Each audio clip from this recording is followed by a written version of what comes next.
Denver has a man who is playing at the absolute peak of his powers, and so nothing can be taken away from him. And Denver has the number 2 defense in the league. Look out. For 5 straight years, the Denver Nuggets have been an offensive masterclass. Jokic to Gordon. And a 360 spin. Top 6 every single season. And when you build around the best offensive hub in basketball, Nikola Jokic, who casually drops 55 or records a triple-double in his sleep, this is what you get. Motion, movement, chemistry, and a system no one can crack. But the Nuggets have never been a defensive juggernaut. That's not who they were. So here we are in November 2025, and Denver is not only winning, they're suffocating teams. Opponents aren't missing shots, they're gasping for air against the Nuggets' top-rated defense. This isn't the same Denver Nuggets. So what changed? How did Denver go from being a team you always had a chance to outscore to a team you can't even breathe against? For years, the Denver Nuggets have been defined by their offense. In the 2021 season, they ranked 6th in offensive rating, with a 116.3 points per 100 possessions, and even through injuries the following year, they stayed inside the top 10. Their 22-23 championship run saw them rise to 5th, repeating that same ranking in 23-24 at 117.8. Last season, Denver posted its best offensive rating in 5 seasons, finishing 4th at 118.9 points per 100 possessions, 5.2 points above league average. That kind of consistency reflects a system powered by Nikola Jokic's brilliance, unselfish ball movement, and a rhythm built on timing and trust. For half a decade, the Nuggets have been an offensive machine, executing with precision and creativity rarely seen in today's game. Their strength on one end has always come with a weakness on the other. In the last 5 seasons, Denver's defense has ranged from average to concerning. 11th in 2021, 15th in 21-22, and 13th during their title year. The decline became clear last season when their defensive rating fell to 21st, their worst mark in 5 years, allowing 1.4 more points per 100 possessions than the league average. And that regression caught up to them in the playoffs. Against OKC, Denver's offense met a defense that was faster, longer, and far more disciplined. The Thunder forced the Nuggets into a 7-game grind and ultimately closed the series, not by being more talented, but being tougher defensively. If Denver had matched the same intensity on the other end, the outcome might have been very different. Denver's defensive struggles were one of the key reasons the organization decided to part ways with longtime head coach Michael Malone, replacing him with David Adelman. Heading into the 25-26 season, the message was clear. Defense had to improve. And something feels different this year. There's been a philosophical shift, one that didn't come out of nowhere. Ever since Adelman, formerly the team's offensive architect, took over, he's made the defensive accountability and schematic flexibility the foundation of the system. The Nuggets' off-season moves reflected that new identity. During training camp and the preseason, the Nuggets made it clear that defense was now their top priority. Players spoke about ramping up their aggression and physicality, adjusting to a new defensive scheme designed to disrupt rather than react. Zion back in, you might have noticed him. Oh, and what a block from behind by Watson. Oh, gotta get 2 in a row. Head coach David Adelman summed it up perfectly. It's just, do you want to do it? It really is. I would love to see our defense get better. If our offense takes a little step back, we'll be fine. To have the depth we have, there's no excuse not to play extremely hard. Put your hands on people. Don't worry about foul trouble like we've had to in the past. It's a different way of looking at the game, and we have to demand it every day. And now that the regular season is underway, those words are translating into results. Through the first 11 games of the 25-26 season, Denver's defense looks sharper and more connected than it's been in years. The Nuggets currently hold the league's 3rd best defensive rating at 111.1, trailing only Oklahoma City Thunder and Detroit Pistons, and they allow the 5th fewest points per game at 111. In their last 4 wins against the Warriors, Pacers, Kings, and Clippers, Denver held opponents to an average of 107 points. Sure, Golden State was without Steph Curry, and Indiana missed Tyrese Halliburton, But even with that context, this isn't the same Nuggets defense as before. The energy, the physicality, and the accountability Adelman preached all off-season are showing up on the court. For the first time in years, Denver's identity may be changing. We can't talk about Denver's defensive rise without talking about the people behind it. When the Nuggets fired Michael Malone with just a few games left in the regular season, the move shocked everyone. Malone was the winningest coach in franchise history, and his departure immediately raised one big question: who could possibly replace him? The answer was David Adelman, a longtime assistant who had quietly spent 8 years shaping Denver's offensive identity, suddenly tasked with redefining the team's future. Offense had always been Adelman's calling card, but during his 17-game stint as interim head coach, he revealed a different side. He began reshaping Denver's defensive philosophy, experimenting with schemes that pushed the team out of its comfort zone. In one key win last season, Nikola Jokic played in a drop coverage rather than his usual high position, and later in the playoffs, Denver shifted to a zone defense to slow down the Thunder's attack, a strategy that nearly worked as the Nuggets pushed the series to 7 games. Those early adjustments made it clear that Adelman wasn't maintaining Malone's system, he was reimagining it, breaking away from the approach Denver had relied on since the 2018-19 season.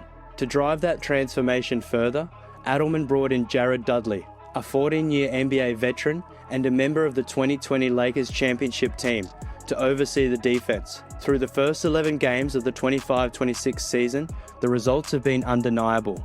Denver's defense ranks 3rd in the league with a 111.1 defensive rating, a massive leap from 21st last year. It's not chaotic basketball either. The Nuggets play with structure and intent, pushing the pace when needed, but operating with patience and precision when the game slows down.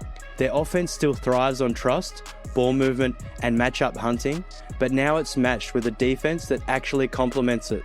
For the first time in years, the Nuggets aren't an offensive juggernaut alone. They're balanced, disciplined, and playing with an edge on both ends of the floor. To really understand where this defensive transformation began, you have to go back to last season's playoffs, when David Adelman was still the interim head coach. That's where the shift first took shape. Adelman started mixing in more zone looks, sprinkling in full court pressure against the Clippers in the first round, and even throwing some junk defenses at Shai Gilgeous-Alexander and the Thunder in the second. With first-year assistant Jared Dudley helping coordinate the defense, the Nuggets began experimenting with schemes that looked noticeably different from what they'd run under Malone. Denver's man-to-man coverage in particular got a facelift. For years, their base defense revolved around Nikola Jokic playing at the level of the ball screen, meaning when the opposing center set the pick for the ball handler, Jokic would step up to meet it rather than dropping back. This up-to-touch positioning pulled him out to the perimeter, allowing him to use his quick hands to disrupt passes and force the ball away from star playmakers, often making opposing teams rely on secondary scorers to break down the defense. At first, this approach gave Denver a real advantage. It kept Jokic active and engaged, masking his early career struggles as a rim protector, while letting him dictate the pace defensively. But over time, the league adjusted. After 7 seasons of running that same coverage, opponents began to figure it out. Bigs got better at reading the help, ball handlers started anticipating Denver's rotations, and the Nuggets began to give up cleaner looks than ever before. Ironically, the very style that once gave Jokic and Denver an edge started working against them, forcing the team to rethink everything about how they defend. Denver's defensive structure looks completely different now. Instead of sticking to one rigid system, the Nuggets tailor their coverages around Nikola Jokic's IQ and the matchups in front of them. Some nights still call for Jokic to play up to touch at the level of the screen, while others demand different shades of drop coverage. The key difference is that Jokic no longer has to chase guards around the perimeter every possession. Denver's guards and wings are taking on more responsibility at the point of attack, allowing Jokic to stay closer to the rim, conserve energy, and focus on controlling space with his mind rather than his feet. In this setup, Jokic acts as the anchor, reading passing lanes, manipulating offensive spacing, and forcing slower decisions from opposing guards. It's not about speed, it's about intelligence, and it's far less taxing physically With the right support around him, it can be far more effective. Players like Christian Braun and Peyton Watson have become central to this system, handling primary ball pressure while the rest of Denver's wings are being trained to defend with more physicality, something the Nuggets have struggled with in recent years. That emphasis on defensive aggression didn't appear out of nowhere. Denver borrowed it from the defending champion Oklahoma City Thunder, a team that mastered the art of almost fouling, playing right up to the edge of contact without crossing it. OKC's defense suffocated teams by collapsing the paint and recovering to shooters with precision, and no one embodied that better than Alex Caruso, who gave Jokic fits in their Game 7 battle last postseason.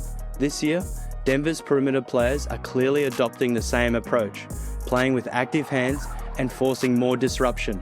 Last season, the Nuggets ranked near the bottom of the league in opponent turnover rate, 4th lowest overall, sitting just above the Jazz, Bulls, and Suns. Being more aggressive at the point of attack should naturally elevate the rest of their defense and keep opposing offenses uncomfortable. Pressing and constant physical defense can't be sustained over an 82-game schedule, and Adelman knows that, but in the playoffs, those habits matter. Yeah, it's still early. 11 games is a small sample size, but there's no denying that the Nuggets defense looks sharper, hungrier, and more deliberate than its years past. The process of rebuilding a top-tier defense takes time, but if this trajectory holds, Adelman and Dudley might have finally found the balance Denver has been chasing for years. With Denver's new defensive identity centered around greater responsibility for their guards and wings, it's worth looking at the players anchoring that effort, starting with Peyton Watson. Watson led the league in blocked three-pointers during the 24-25 season, an impressive feat made even more remarkable considering how little he played compared to others on the list. His defensive impact goes far beyond the perimeter. Over the past 2 seasons, opponents have shot just 52% within 6 feet of the rim when Watson was the closest defender, the 6th best mark in the entire NBA over that stretch. That kind of versatility makes him quietly one of the most impactful and adaptable defenders in the league, a key piece in Denver's defensive evolution this season. Next up is Christian Braun, who stepped into a bigger role after KCP's departure in free agency. Denver made a clear bet on its young core, and Braun has answered that call. In his first 2 seasons, he brought defensive energy, athleticism, and a scrappy edge off the bench. Now, as a full-time starter over the last couple of seasons, he's doing the same with even more confidence. While his offensive consistency remains a work in progress, defensively, he's as solid as they come. Braun's willingness to pressure the ball, fight through screens, and take on tough assignments make him vital to Denver's perimeter defense, and he can only grow more important as the season goes on. Then there's Cam Johnson, one of the Nuggets' major off-season additions. Offensively, he's still finding his rhythm. His jumper hasn't quite clicked, and he's adjusting to the flow of Denver's offense. But on defense, Johnson has already shown why the front office valued him. He fits into multiple schemes, switches comfortably across position, and understands rotations and weak side responsibilities at a high level. Synergy Sports data shows Johnson has been elite in pick and roll defense, allowing only 0.58 points per possession, which ranks in the 90th percentile. His ability to defend the perimeter and fit into the team's defensive schemes has been a significant upgrade. Johnson isn't the loud, aggressive type of defender, but rather a composed, disciplined one. The kind who can quietly neutralize opposing wings and help stabilize Denver's structure on the floor. And then there's Aaron Gordon, a defensive stalwart for the Nuggets who will be crucial as the season progresses. Speaking during the preseason, Gordon made his focus clear. I'ma just turn up on defense. We have so much talent on the offensive side, I'm not even really worried about it. Like CB was talking, I'll just take what's open for me, do what I can take the pressure off us if the game becomes stimmy. But really, I'm just worried about the defense. I'ma just turn up on that end of the floor.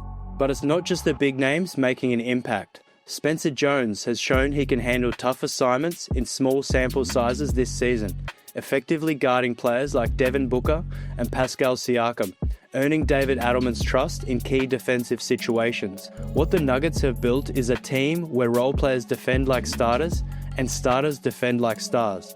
That combination, anchored by Jokic and supported by Watson, Braun, Johnson, Gordon and others, has created something more than strategy. It's a real defensive culture. If they can sustain it, Denver may finally have the balance needed to compete at the highest level on both ends of the floor.